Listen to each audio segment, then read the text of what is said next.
Let's get going. The ANC's Gauteng Integrity Committee is beginning today the process of probing the conduct of 3 provincial executive members.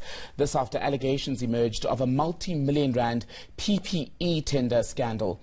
The PIC is investigating the husband of presidential spokesperson. In fact, the committee is investigating allegations that possibly are linked to the president's spokesperson, Khusela Diko, not her husband, because he is not part of the PEC. They're also looking into the conduct of Health MEC Bandile Masuku and his wife Loyiso Masuku, who's an MMC in the city of Johannesburg. Let's talk more about the Integrity Commission with the party, within the party, I beg your pardon, bring in political analyst Sandile Swana. A very good afternoon to you, Mr. Swana. So the Integrity Committee in Gauteng begins its work in earnest today into these allegations. Is it a frightening prospect for an ANC member to be hauled before this integrity process? It is not. Obviously, there is a chance that the current levels of comfort could be reduced a little bit. I am reminded when we talk about this particular scandal, if you like, to the days of Brian Hlongwa, where the SIU found that Brian Hlongwa was the MEC for Health in Gauteng, and 11 other people caused about 1.2 billion rand to disappear from the health budget under questionable circumstances, and they have not yet been charged, but they've been shuffled around. For instance, Hlongwa was moved, I believe, from MEC to Speaker in the province. So we may see people being shuffled around, nothing too vicious.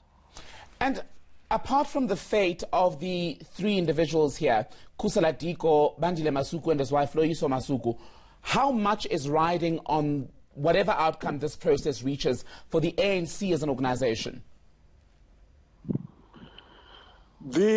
I think there are different levels at which this discussion needs to take place. The first immediate level is Gauteng. Gauteng is a very different voting public compared to the rest of the country, excluding the Western Cape, whereby things of this nature have weakened over time the ANC. The ANC is winning metros and at best and winning the province itself by a very narrow margin in Gauteng. So in Gauteng, the outcomes of this are going to be telling, even in the coming election. On a national basis, the Gauteng has got a strong rural base that is dependent on cash grants, RTP housing and all kinds of food parcels and miscellaneous benefits from the state administered by the ruling party of the day.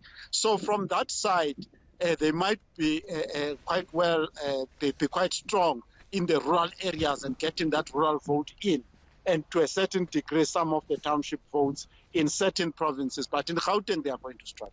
But all of this is going on in Gauteng, and often when political parties in this country have a discussion, they'll tell you that South Africans are, as far as voting issues are concerned, about unemployment, the provision of basic necessities. But do you think then, given just how different the context in Gauteng is, if we were to go to the local government elections in 2021, I know that's still up in the air at the moment, the ANC would likely suffer a defeat, especially because they won the province at such a narrow margin in the last national poll? Yes, I don't have any doubt about the punishment that is coming to the ANC in Gauteng. And you must remember that even when they went even to the May elections that they held, where Senator Ramaphosa was leading, every scandal in the recent past, every election, including the 2016 election, was clouded by many scandals. And the Zuma scandal had telling effects in the Nkandla scandal in the 2016 municipal elections. And I think that had a carryover effect in I think it was the May 2018 elections. So in Gauteng, yes, these scandals will definitely have an effect, whether you like it or not. I think that we are seeing criticism of the ANC from quarters in Gauteng that we never expected would be as critical and as hard and as demanding as they are. So Gauteng has got a price to pay, without a doubt. Let me ask you this then, Mr. Swana. It was Bathabile Dlamini who a few years ago famously said, we all have little skeletons.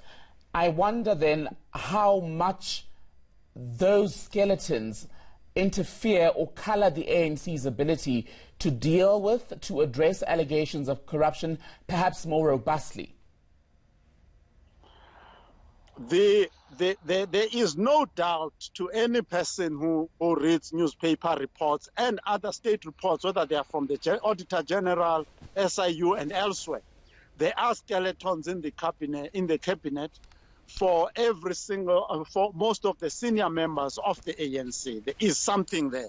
Where that comes in, as Magashule tried one time to explain this thing, to say, look, the Integrity Commission cannot judge people in a prejudicial manner simply because of what is reported by the media. He was trying to create an impression that the media journalists are judging people and the Integrity Commission is tagging along.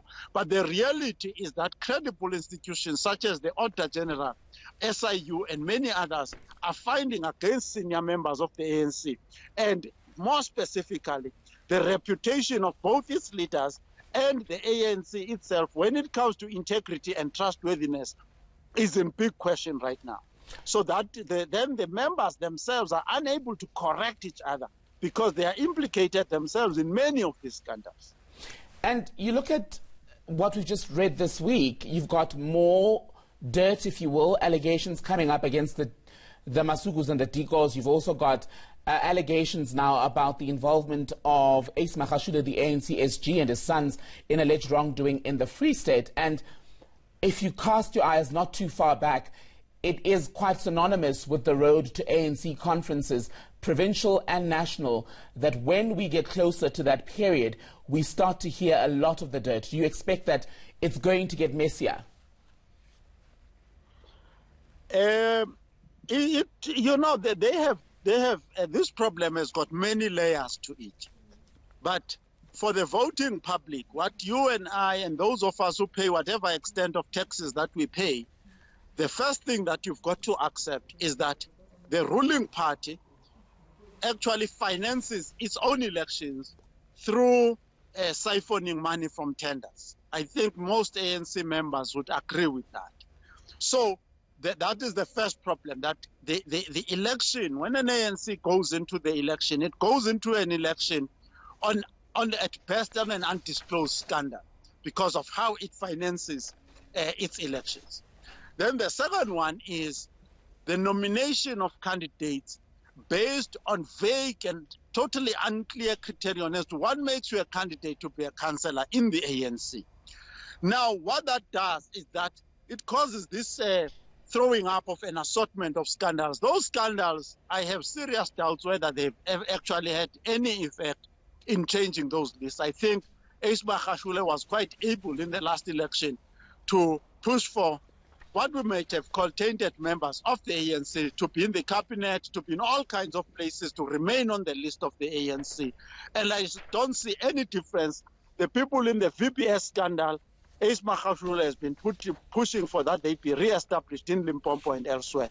Whilst in Gauteng, they are being fired because Gauteng is in real danger. So it will be a mixed bag, but these scandals reflect the internal problems of the ANC, but they also reflect how the ANC raises funds for an election. Sandile Swana, political analyst, good to speak to you, sir. Thank you.